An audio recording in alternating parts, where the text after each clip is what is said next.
It's so good to be here.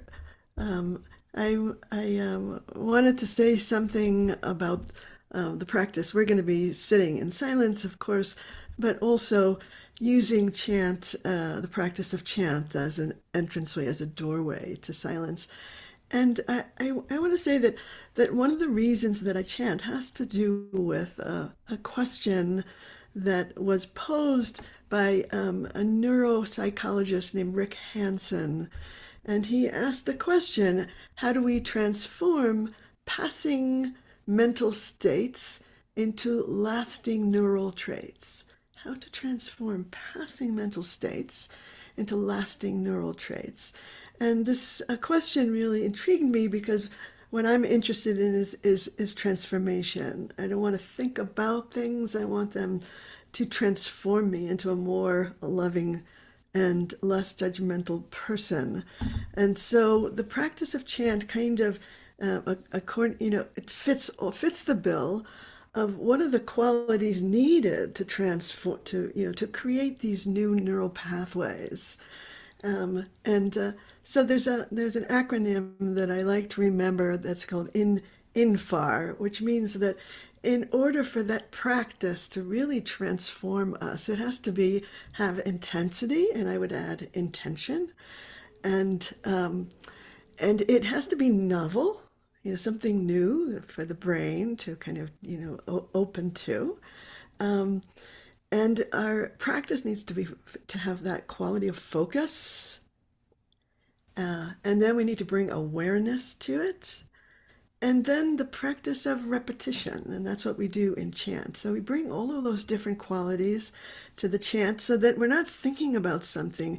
We are allowing it to transform us. We are kind of creating new neural networks, neural connections. And I think that's one of the reasons it works so well, to bring us to a new place and also open us to the place of silence.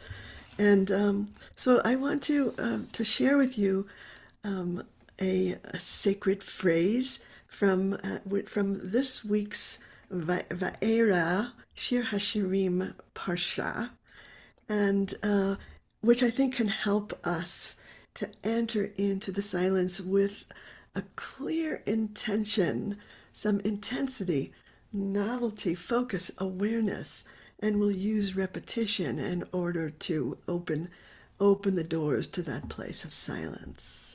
So if you would like to share this wonderful parsha here,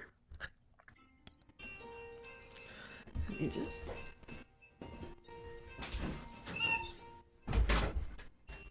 Okay. So the practice is called True Face, and it comes from Shir Shirim, the Song of Songs, which is a text in our tradition that is meant to be central because love is central to our tradition.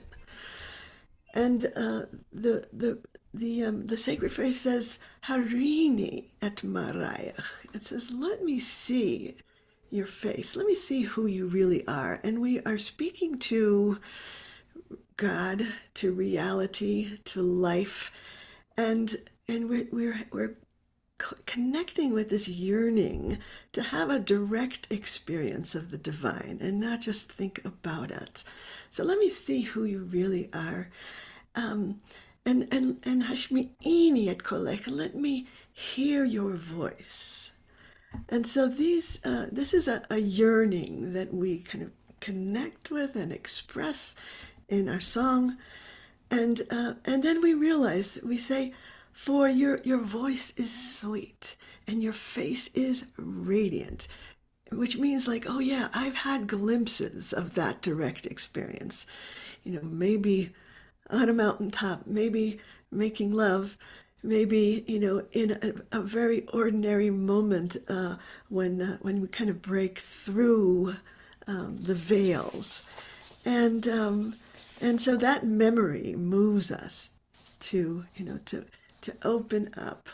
I wanted to share this one teaching from John Robinson, who wrote a book called Mystical Activism. that has been inspiring me. He says, mystical consciousness is an intentional state of intense, highly sensory awareness that dissolves the veil of thought to reveal the presence of the divine as reality itself. This highly sensory awareness, that's what we're looking for in our meditation. And what is needed for us to dissolve the veil of thought so that we can encounter reality, God, what is, directly, and not just our thoughts about it. So if you scroll down a little bit to the bottom of the page, there is a question for contemplation, and sometimes, I'll just sit with this question all week long, and let it illuminate my practice. Can I quiet the mind's interpretation of the world before me, meaning to dissolve the veil of thought, that I might encounter my world directly, without commentary, comparison, analysis, definition, or judgment? Can I become receptive to the beauty before me as the face of God? Or as John Robinson says, the presence of the divine as reality itself. And so when we'll chant these words, and as we chant, and you want to go back to the top of the page for those words, and as we chant, to get in touch with that yearning to say, this face of God and this kind of intention to directly perceive the mystery, it's so much better than what my thoughts about it are like. And so we want to pour into our voice that yearning. And sometimes I think of my meditation as prioritizing nothing over something. There's a lot of somethings that arise for me. And yet, when I prioritize nothing, then there's this infinite possibility that opens up before me that I haven't closed down with my particular something. And I want to be able to dwell there. So we'll chant for a few minutes and embody this phrase and express the yearning, the longing for direct experience. And then in the silence afterwards, moment by moment, we can re-engage with that yearning and prioritize nothing over something. Harini. Harini et maraich hashmini et kolech harini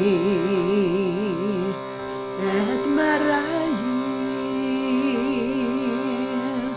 hashmini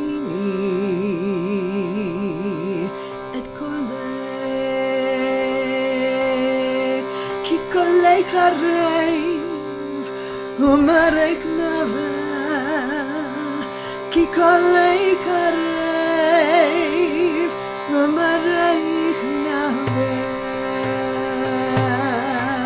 הריני את מרייך השמיעיני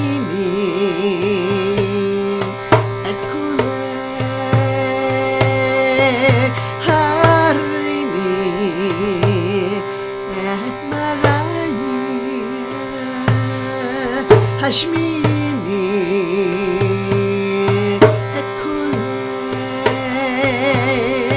כי קולך חרב ומרק נווה כי קולך חרב ומרק נווה הריני את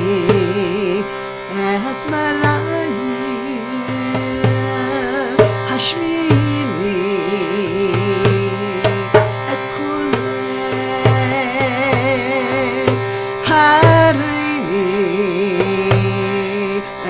marayah hashmini et koleh ki koleh harei umarech nava ki koleh harei umarech nava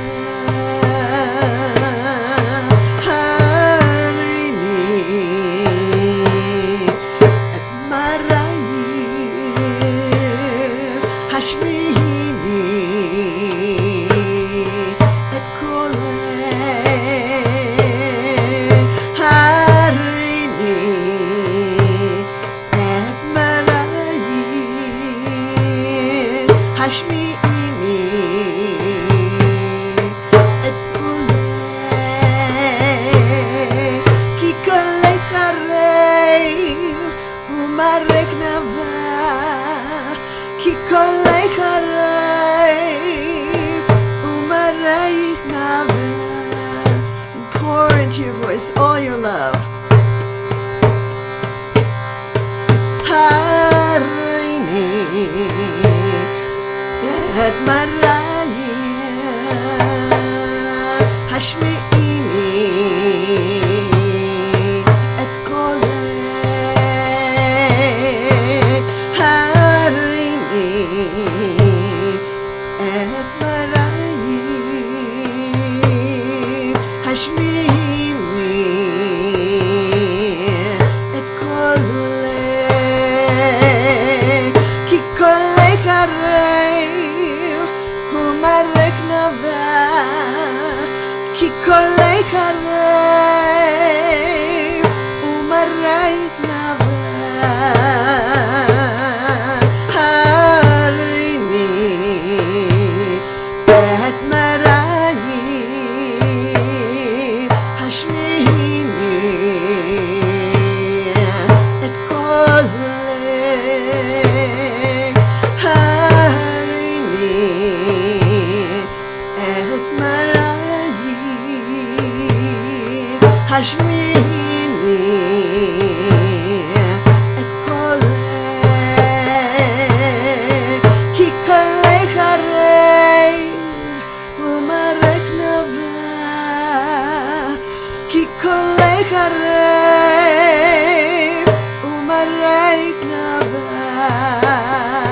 Once more. Harini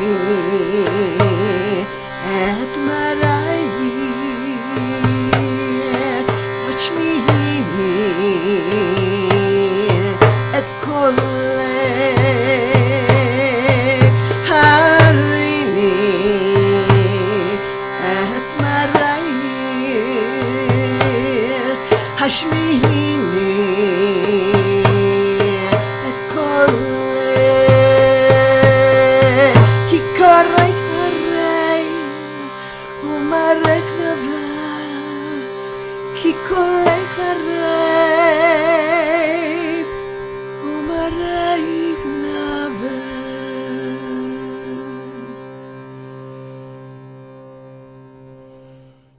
Close your eyes, soften your gaze.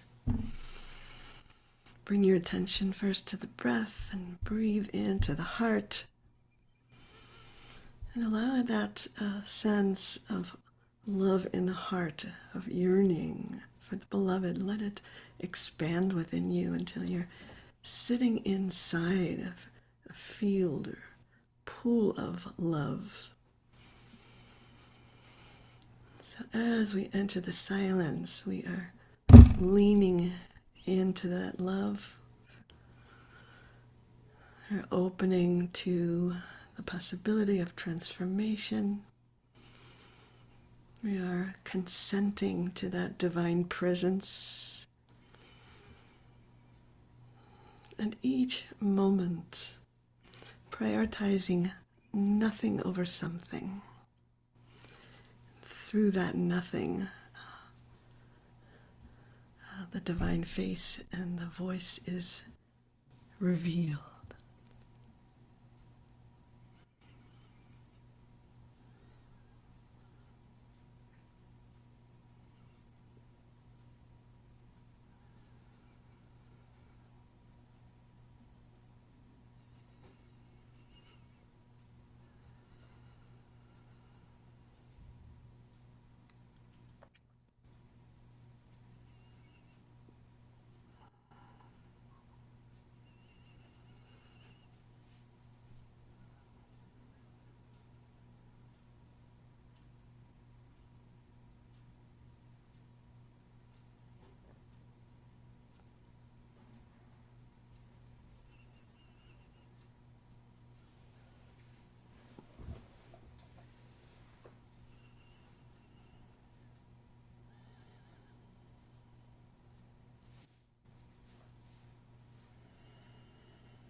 את כל לב,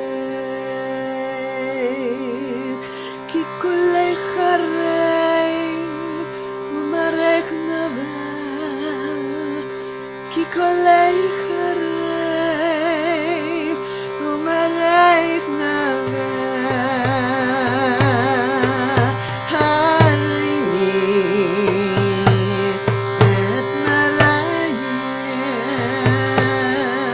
השמיעי את קולך, הריני את מראייך, השמיעי את קולך, כי קולך הרי ומראך נבע, כי קולך הרי ומראייך נבע.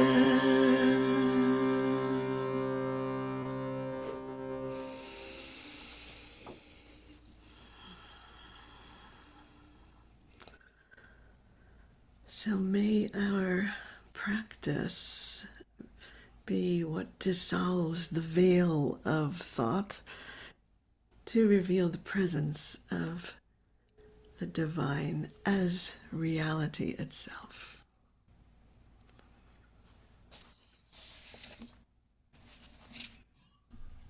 Thank you so much, Shefa. So, again, such a beautiful teaching, a beautiful practice. And friends, we seal it by offering an opportunity for those of you who are in mourning, observing a yard site, or if it's your custom to join in the mourner's Kaddish, to do so. And if you're not, just to stay with your practice and stay present for those who are, offering your loving support and holding the space for them. If you're reciting Kaddish, you're welcome to put the name or names of those you're holding in your heart today in the chat box now or after we recite Kaddish. And thanks to Kat for sharing the words on the screen. If you're reciting the Kaddish, I invite you to join me by rising in body or in spirit, and you can unmute at this time. Here we go. Yitgadal, Yitadash, Shemei Rabba, Yalmad, Yirach, Yitei, Yechon, Yomechon, Beit Yisrael, Agala, Yisrael, Shmei Rabba Mibarach, Yiparak Yishtabach Tadar V'Yatalesh Tavar Shemet Kachal Lelam Yikol Ela Mikol Shvechata V'Nechmata V'Nechmata V'Nechmata Shalom Rabba Mishmaya Hayinu Kol Yisrael Oseh Shalom B'Menu Oseh Shalom Alinu V'Kol Yisrael Al Kol Yoshvei Tevel Shalom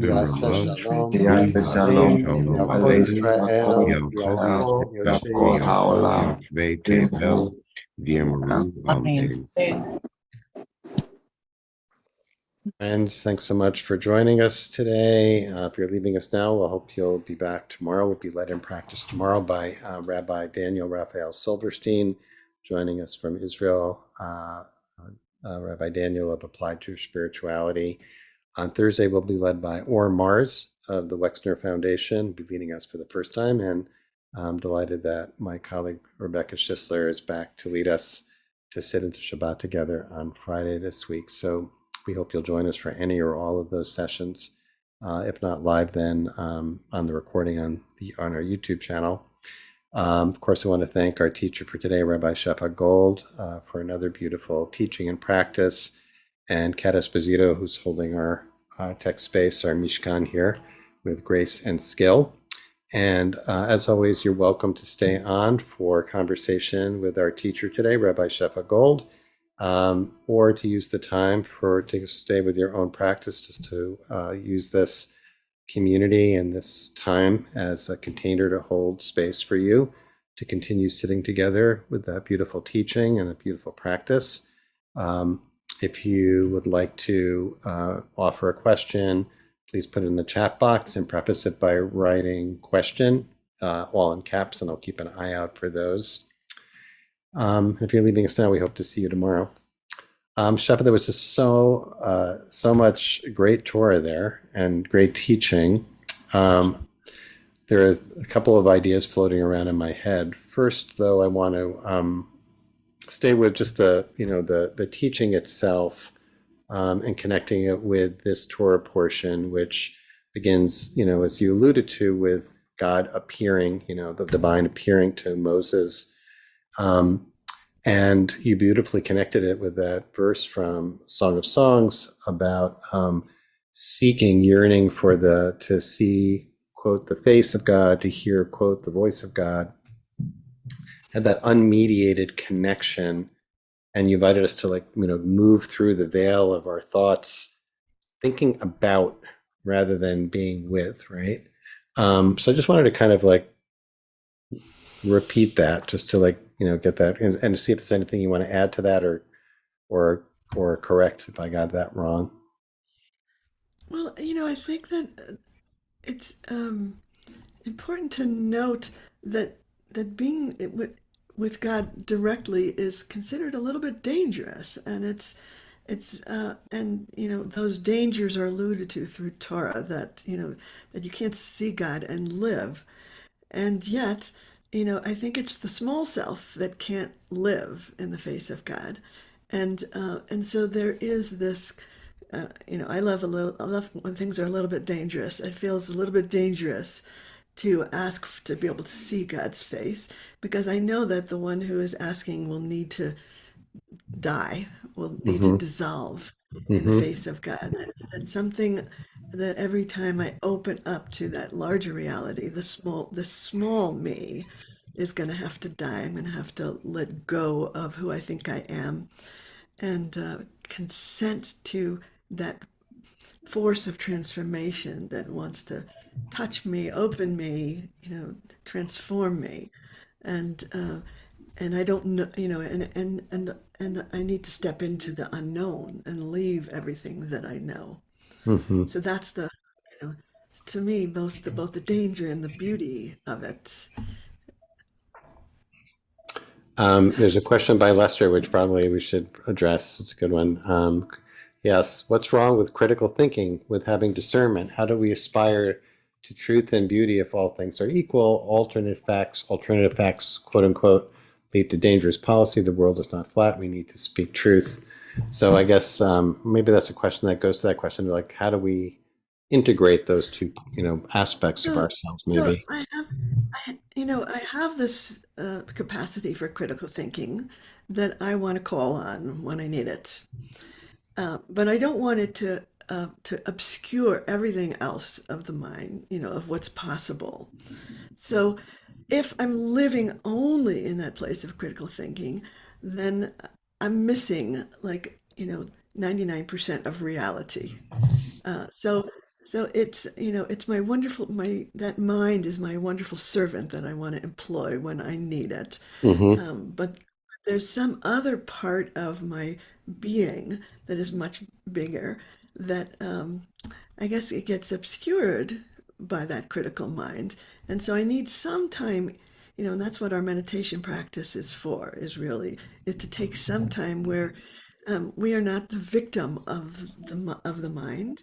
We can sort of pat it on the head and send it off to the corner to take a break, and so and what I've noticed is that when I can do that, I don't lose my capacity for critical thinking, but it doesn't necessarily rule the show, and it opens me to many other I am open to many other dimensions of being. And of course, when I need that capacity, it is there. Yeah. I'm going to come back around to that. There's a question about, Lori has a question about, when we open to see God's face and immerse in it, how do we come back to doing the laundry, the dealing with the nitty gritty? but can we table that for a second? Because a few people were asking. I'm just about to revisit some of the quotes, the Rick Hansen quote, I think, and there was the other reference you had. That was from John Robinson. There's a book Right. called Mystical Activism. Mm-hmm. You know, so the Rick Hansen. There was a book called Hardwiring Happiness, and it's really working with how does that transformation happen. And when I read it, I felt so affirmed that the qualities that he says are the ones that create these new neural networks are Mm-hmm. actually the qualities I've been using all along in my practice of chant. Because he says that sometimes you can have an experience Mm-hmm. that's great, but it doesn't necessarily change you. You go back to Right. the Shmuel you were beforehand, Right. but how to make it so that it changes you, and that needs those qualities of focus, awareness, repetition, novelty, Mm-hmm. intensity. And so if I'm not bringing those qualities to my practice, my practice won't necessarily transform me. It Yeah. won't create those new neural networks, new ways of being. Um, the That other teaching from John Robinson, um, came out of the book called Mystical Activism. I thought that I had made up that term, mystical activism, and then I Googled it, and there was a beautiful book written by John Robinson. And but I come back to that idea of dissolving the veil of thought. Often, because we all have busy minds, and if if that busy mind is the only thing telling me what's in front of me, I'll miss what's right in front of me. And Mm-hmm. if I have moments of that direct experience, uh, yesterday there's snowing here in the mountains of New Mexico, and I took an hour-long walk in the snow and just chanted Harini, for an hour as I was walking. And I just felt like it just kept opening my eyes wider and wider to see what was in front of me, and Mm. all of my all of my senses opening, so that I couldn't just sort of space out and be someplace else, because the place, where we are is the place where God is waiting for us. Beautiful. Um, there's a question about your process. I was wondering about maybe we can talk a little bit about chant and the process of chant too. I think the question really was like, what's the process by which these melodies, the chant melody comes to you? I was thinking as we were chanting Shefa, and when you came back in at the end with the chant, that the vibration of the chant, kind of, I feel like it places me in a field of vibration, which isn't just another way of connecting with that dimension, that deeper dimension that you're describing.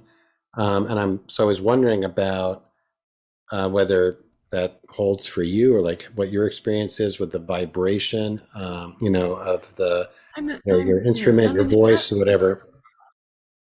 it starts for me with an intrigue about the text, and that I feel like the sacred texts that I have inherited are like magic incantations, and I need to be able to figure out, how do I open it? What's the melody? What's the sound? What's the quality of presence that will open the magic of this text? And then I'll play with it, and then but it's almost as if the text is coming inside my body rather than in my head. And its meaning begins to unfold, and not just its meaning, but its function, what it does to me. And Hmm. the idea is to always notice at the end of the chant, how am I different than beforehand? And then and I use chant when I meditate, because I feel like at the end of a chant there's a doorway that's been opened by the chant, and then I want to walk through that doorway into a place of more spaciousness and receptivity. Um, But what do you the think about? question that Go ahead. Go ahead. I was going to say that question about how do you do the laundry and everything like that. What I want my practice to do is to create this larger context in which I'm going to live those details of my life. And so part of my awareness, I want to plant uh, in that larger context of my life. And it doesn't mean that I don't get stuff done, but it's within that larger context. And that larger context then kind of surrounds me with kind of a joy or a sense of miracle of about just being itself, Hmm. in which all of my life is happening. Gail Does has that asked make a sense? question, and maybe, yeah, yeah, definitely. And I also would love us to to close out with another round, if that's okay, at the chant. Gail is asking a question that actually also occurred to me about because I actually, as we were doing it, I tried chanting also with the English or just adapting the English. So I wondered, since you described this as kind of, the sacredness of the language and the kind of incantation quality of the language, is it important, not important, helpful, not so helpful to, to really to understand the biblical Hebrew? Um, how do you feel about, adapting that or including English? I sometimes include English because it's possible that I might forget what I'm chanting, and so the English might inspire me in a different way. It's all an experiment. It's all a laboratory to see what works. Hmm. And so I try everything, and and I make rules for myself and break them all the time. But I noticed that for me that Hebrew has a power. It's almost as if my ancestors are here with me, and these words have been chanted by them as well, and so I am calling on their power. So Hmm. that to me is an important kind of way of connecting with lineage. And and then every once in a while, I might break out into my mother tongue, just because that's also important. But the melody comes out of this relationship with the text, and that every text has a rhythm. It has its own melody in the words, and so I'm trying you know, to find that melody. Like a sculptor has that block, and then you find the figure that's already inside it. And I feel Hmm. like I'm doing that with the sacred text, and really trying to bring it to life and also make it fun and beautiful so that I'll want to do my practice and Hmm. I'll want to chant every day and have that kind of like higher vibration kind of happening for me in my life. Mm. So I Thanks for chant, giving, chant yeah, every that's day. great. Thank you for giving us a peek into your inner process with that. And it also sounds like it's a process which does involve, like as you're describing it, this dissolving of that veil to uncover something that is there, right? That you're not creating it. You're not creating the melody. You're revealing or discovering something that's present. At least that's my take on what you just said. Yeah, yeah, yeah, yeah. All right. So how about if we close? I'll get out of the way. How about one more round for people to take with them? Yeah, and maybe you want to just think about taking these words into the rest of your day, and let the words open your eyes to the very the ordinary things of life that are actually hiding some miracle.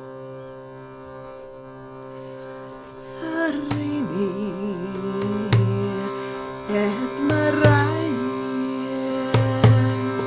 השמיעיני את קולך הריני את מראי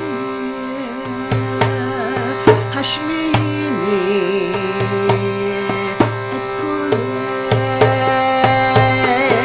כי קולך הרי ומערך דבר כי קולך הרי ומערך דבר.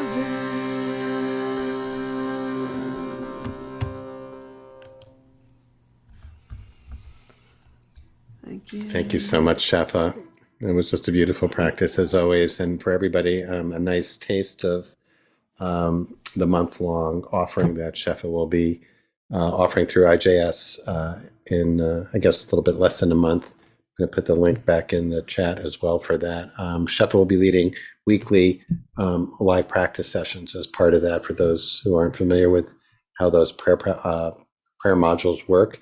So encourage you to check that out. And Shefa, thanks as always. Thanks to Kat for holding our space. And thanks to all of you for being here. We hope to see you tomorrow for practice with Rabbi Daniel Raphael Silverstein. So be safe and well, everyone. Many blessings.